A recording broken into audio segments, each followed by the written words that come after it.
কে বা শোনেননি রানা এবং রানার ভাইয়ের গল্পটা? রানা এবং তার ভাই একটি ত্রিপল খাটিয়ে ছোট্ট বাড়িতে তারা থাকছিলেন। সেই বাড়িতে ঝিরঝির করে জল পড়ছিল।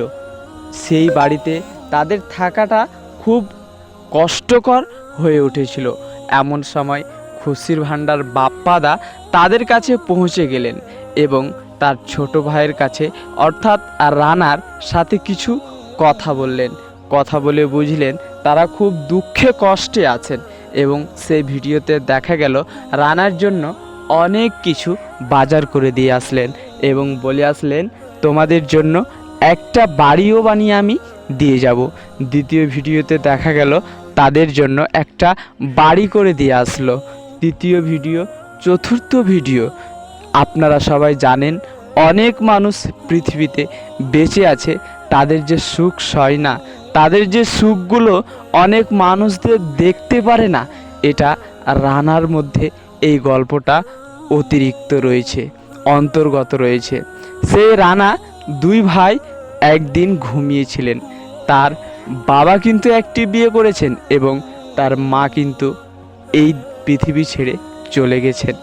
তার যে মা, সৎ মা রয়েছে, তার সৎ মায়ের ভাই মানে তার মামা এসে তাদের ওপর এমনভাবে অত্যাচার করলো, রানার কানই ফাটিয়ে দিল। তার বড় ভাইকে অনেক মারধর করলো। এমন অবস্থায় হলো তাদের পুলিশ কেস হয়ে গেল। তাদেরকে পুলিশে ধরেও নিয়ে গেল এবং তারপরে দেখা যাচ্ছে খুশির ভাণ্ডার বাপ্পাদা তাদের সাথে দেখা করতে এসছে। তাদের সাথে দেখা করে বুঝলো যে না, এইখানে যদি থাকে তবে এদেরকে বাঁচতে দেবে না। এবং খুশির ভাণ্ডার বাপ্পাদা তাদেরকে জিজ্ঞেস করলেন তোমরা এইভাবে আছো, তোমার মা এবং তোমার বাবার কি এমনটা সমস্যা হচ্ছে? তখন সে বলছে, রানা বলছে আমরা যে এইভাবে আছি, আমরা যে সুখে আছি, আমাদের যে সুখটা তাদের যে সয় না, এ কারণেই আমার ওপর অত্যাচার করেছে।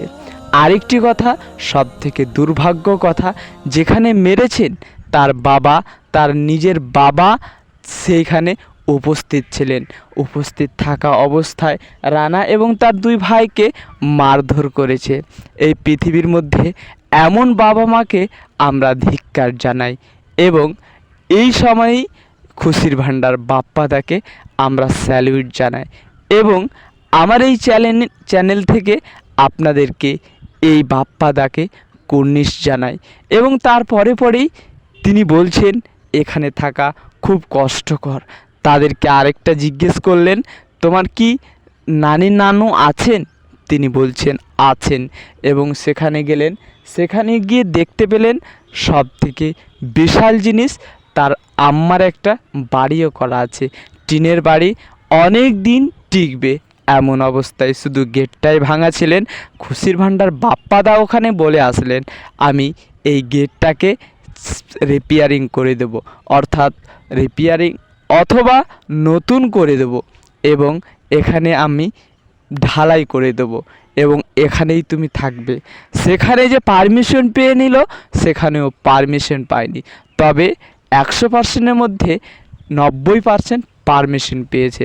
সেখানে একটি মহিলার সাথে দেখা করলেন খুশির ভাণ্ডার বাপ্পাদা।